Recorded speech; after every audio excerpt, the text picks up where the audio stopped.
Pour terminer cette formation, je vais vous expliquer un peu comment moi j'utilise toutes ces techniques de kinésiologie au quotidien et je vous donnerai aussi mon avis personnel sur le sujet.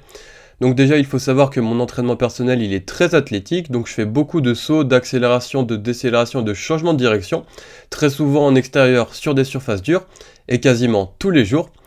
À côté, je manipule assez régulièrement les points neurolymphatiques pour le bas du corps, donc en moyenne 2-3 fois par semaine, et j'utilise la technique pour les actions articulaires dès que je sens qu'une sensation commence à apparaître, donc que ce soit au niveau d'un muscle ou d'une articulation.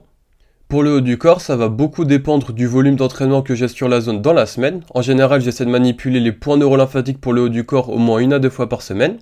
Et la seule chose que je fais vraiment au quotidien, c'est de réinitialiser les positions du regard et les positions de la tête, soit avec le point neurolymphatique pour le diaphragme, ou soit en massant le tragus pendant 2-3 secondes.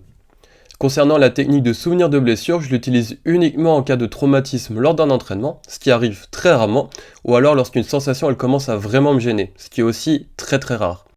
Au total, la kinésiologie ça me prend seulement 5 à 10 minutes par jour, voire parfois seulement 2 à 3 minutes, et à côté je ne fais pas d'étirement, pas de mobilité, très rarement du renforcement musculaire ou de la musculation, et je me sens très bien dans mon corps. Je ressens pas de gêne, pas de raideur, et je me sens plutôt léger au global.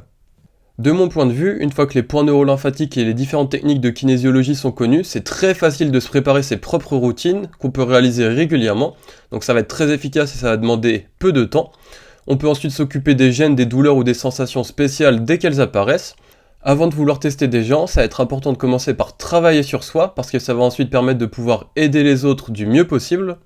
Selon moi, l'utilisation de toutes les techniques de kinésiologie, elle va rendre le travail de mobilité, de renforcement et de musculation classique un peu plus obsolète, surtout au niveau de certaines zones, parce qu'une fois que les dangers ils sont éliminés, le cerveau il va être capable d'activer les muscles avec beaucoup de force. Le travail en musculation il va toujours rester important, que ce soit pour la santé des tissus ou pour optimiser encore plus les niveaux de force dans certains mouvements.